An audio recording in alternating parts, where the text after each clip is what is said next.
For every patient who donates a sample to the biorepository, we would normally discuss the process of taking consent face to face.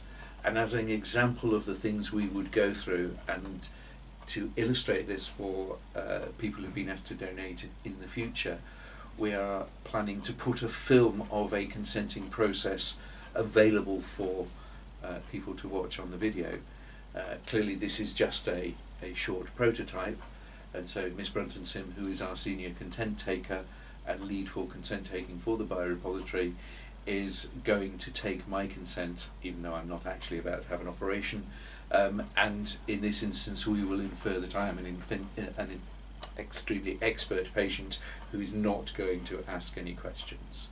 So, good afternoon, Mr. Wilkinson. As you've already looked through the patient information sheet, there's another copy for you. Firstly, do you have any questions about the patient information sheet? Can you explain to me how you will maintain the confidentiality of my sample in the future? Well, I will be the only one who will know your name, and after that we give you a tissue bank number. So everything is then anonymised. All samples taken from you will be anonymised following the same number we have assigned to you, which is stored on a secure database.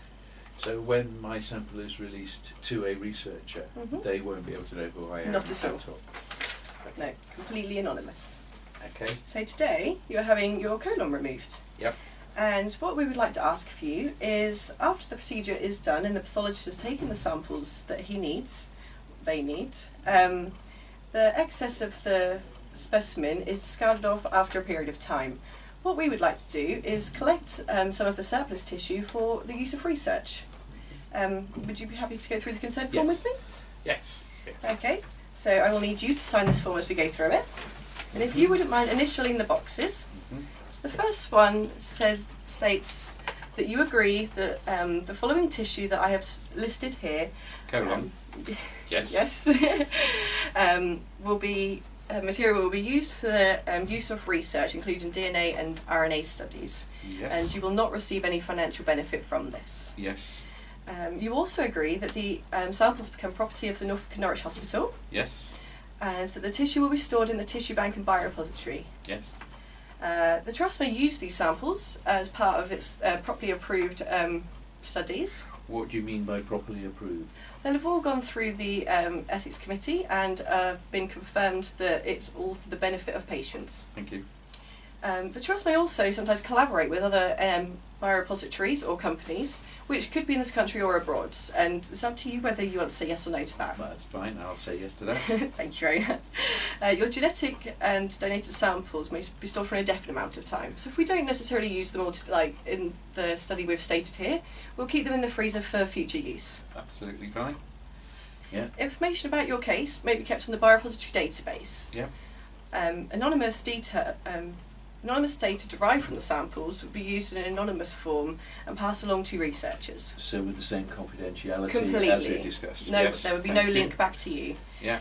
I agree that, or you're agreeing that appropriately qualified staff in the NHS will be able to look through your medical records only in relevance to the research though. Thank you. In the context of our broader application, we will change that slightly to reflect the fact that we're asking for consent for CogStack for the information to be extracted through CogStack. Yes, that's fine. Sorry, I'm becoming a patient again now. Yes, that's fine. And the last two are completely up to you, neither of which we're currently doing in these studies. The first one's just asking your opinion on animal research, about using the samples within animal research. And like I say, the reason for this question is because if we do store your samples for an indefinite amount of time, someone later on might come to us with a study that includes animal research. And the same applies to the cloning research. So just pop down your opinion, so for in future we have your... I would be uncomfortable with animal research, but happy with cloning research. No, that's great, that's just for future research. And if you are happy with everything, and don't have any other questions, if you could just sign on the paper for me. Thank you very much. Thank you very much. In the revised information sheet, we are not planning to seek consent for cloning or animal-based research. Thank you, Matthew. That's finished.